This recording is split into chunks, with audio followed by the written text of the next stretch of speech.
Hello everyone, this is David with the Fish, or Grow and Eat This, kind of a combination kind of video. Wanted to go over with you something that is starting to be very popular, good timing, things that are readily available, green beans. These are fresh green beans out of Florida. Now I'm in Lawrenceville, Georgia, and we can't even put the seeds out yet, but I can get some fresh beans out of Florida. Not frozen, not anything. Beans I've found are one of the greatest foods you can feed your ancistrus and any of your other creatures that want to eat vegetable matter. My snails love them. They particularly like the seeds, which is what I tend to give them, because when I put the seeds in with the ancistrus, they just kind of disappear.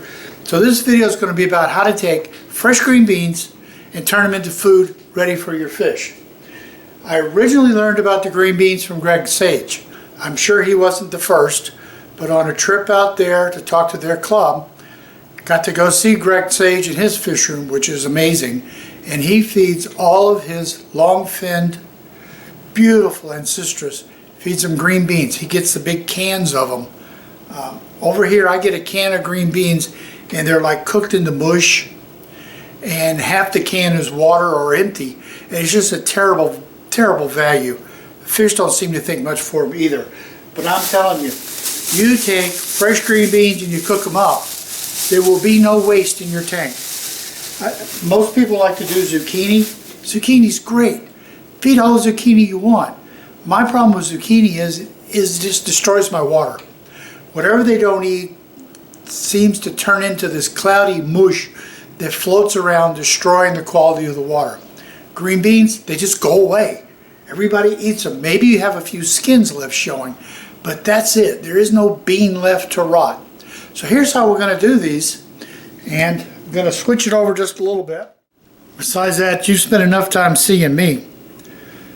This is the first fish video I've put up in quite a long time. Had a couple of really significant health scares last year, and my 120 tanks, and the thought of leaving them with my wife to deal with, well, we cut them down. I cut them down to 40.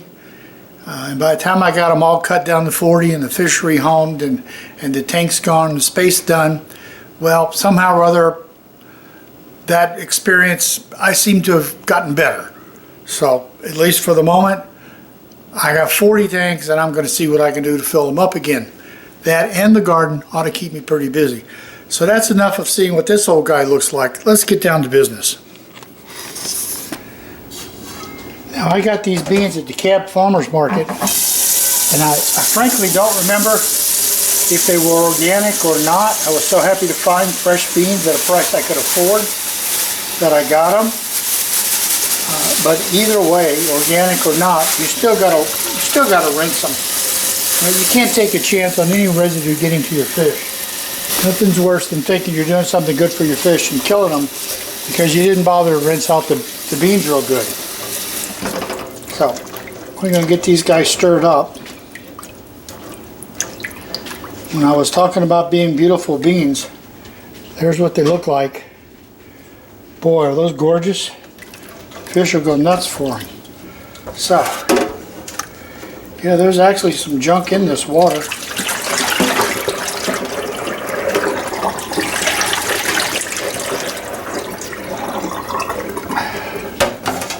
So, now fill it up again.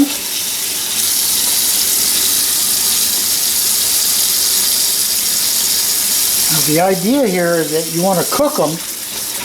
You want to cook them more than blanching. You've got to cook them till, for me, I cook them till they sink. Once they sink, I'm done. Because that's the whole idea. I want them to sink down so the fish can get to them and eat them. And that usually means I'm going to split them down the little seam you have there, and I'm going to peel out the seeds. The seeds I'll give to the shrimp, and they're very happy with them, and to the snails. And then the bean itself I will put in with my ancistrus. So, now to take this thing,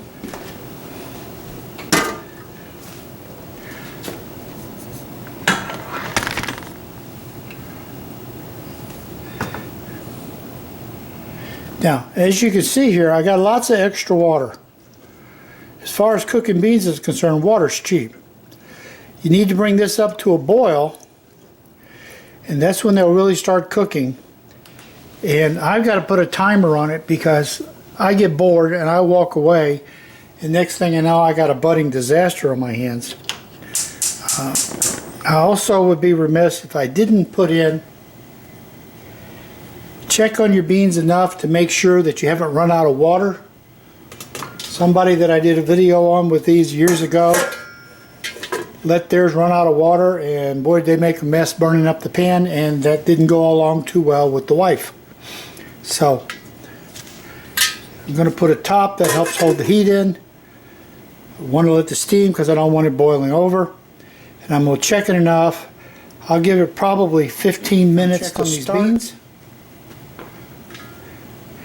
And we'll just let them cook. Probably will take, I don't know, what I tend to do is I'll bring them to a boil and let them cook a little bit, and then I turn it off and just let them sit in that boiling water for a while. And then I'll see how they're doing, and then I'll do the whole thing again. Give them another 10-15 minutes boiling, and then turn it off. And usually the second or third time I do it, they'll sink without any problems, and I know that I'm done. Then I'll show you how to finish it up so you can actually put them in the freezer and get them to take it apart again to feed to your fish. So we'll be back in a few minutes to see how these are coming along. Alright, timer's gone off. It's been 15 minutes. They're starting to cook, starting to be a few little signs of bubbles in there. Definitely starting to change colors. So we'll go with another 10 minutes. Then we may need to turn it down a little bit. So, be back in 10. Alright, sounds like they're getting good. Yep, we got a nice rolling boil.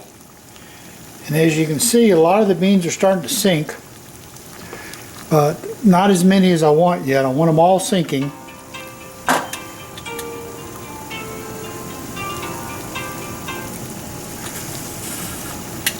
That was my watch telling me the 10 minutes is up. So we're going to let them cook a few more minutes because mostly they're sinking. Maybe that we can turn them off and just let them sit in this boiling hot water for a while, and that'll take care of it. But the key is always you take one, you go downstairs and you give it to the fish and see if it sinks. If it does, they're done. Then I'll show you how you can separate these out to freeze so that you can still get them apart to feed your fish. So we'll be back in a few minutes and see how this is ending up.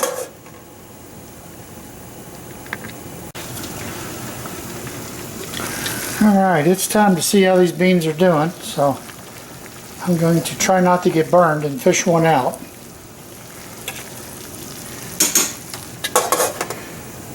Go run it under some water to cool it off. Now we're going to find the seam. Feels a little tough still. Yeah, I don't think it's going to sink yet.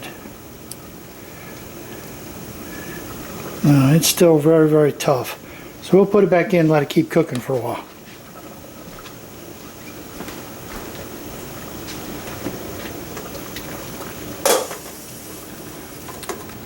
Been another 15 minutes. Gonna fish out another one. Ow! Be better if I didn't stick my finger in the hot water.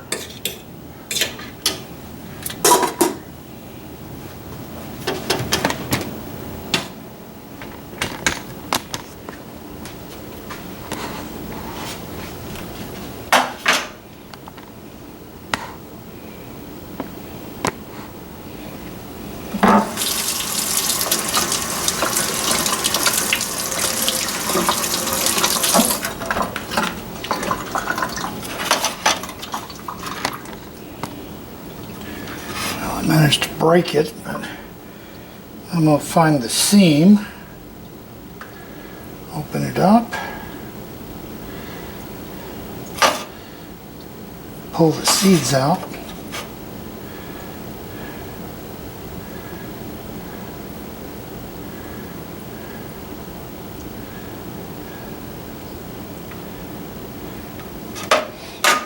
okay. Then we'll take it downstairs and see if it sinks. A nice tank of ram's horn snails. And how great is that? See? Sinks like a rock. Just outstanding.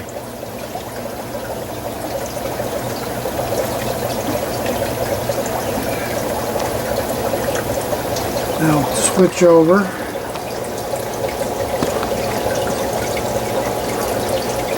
Bunch of albino ancistrus in here.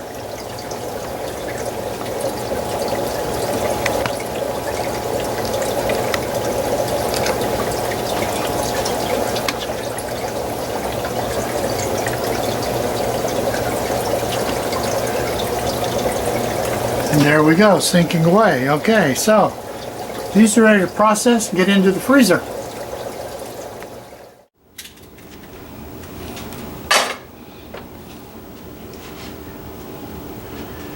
Next step is to get the water out.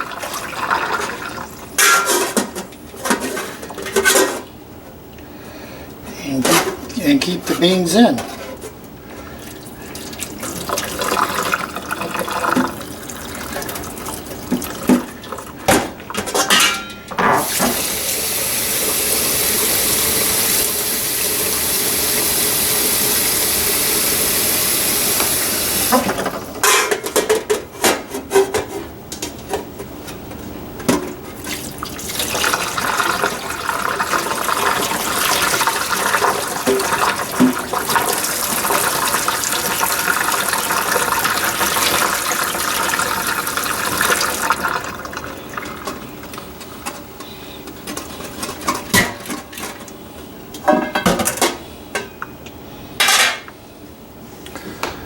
Okay, next step.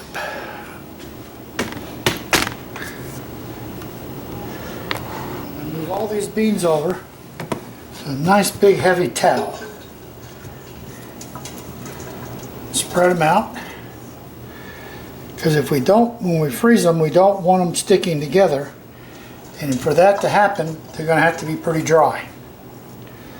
Easiest way, get them on a towel.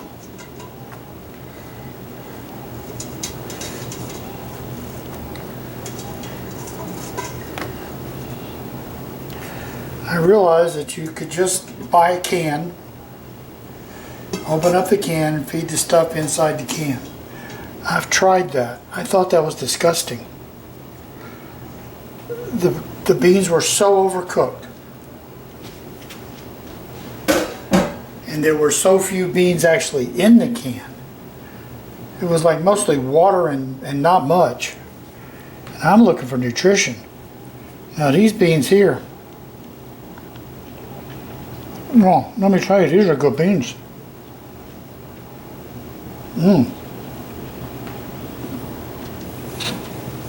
Maybe I shouldn't give these to the fish.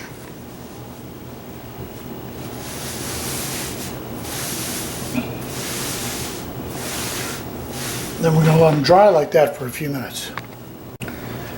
Now, while I waited for these to dry, I went ahead and washed the pot and the pan. So now these are ready to process. Now that they're dry, they won't all stick together real bad. And what you want to do is lay them out, and I use a Ziploc, use whatever you want, but you want to lay them out pretty flat, so you're not, going out of your way to encourage them to stick together.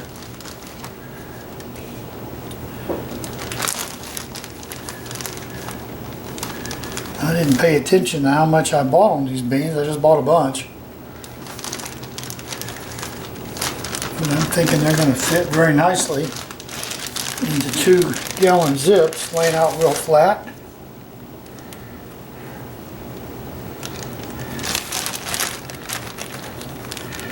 And you can lay these flat into the freezer, and they won't be all clumped and stuck together. You'll be able to grab however many you need, feed to the fish. Thaw them out some, and in they go.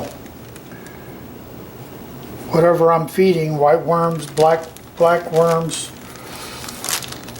bloodworms, frozen shrimp, whatever, the container that I thaw those out in, I'll put these beans in so they can thaw out in the same water. And there we go, ready for the freezer. One batch of beans done. Total time, if it wasn't for the time I had to add in for making the video, is less than an hour. And for me, these beans will last, you know, good long time. Several months probably, because I'll give the fish some other foods too, but this will be their mainstay to eat. So this is David with a Fish, or Grow and Eat This, whichever one of us you want me to be. And here's how to do green beans to feed to your ancistrus and any of your other vegetable loving plants. Thank you for watching. Please subscribe. I'll try and put some more videos up soon.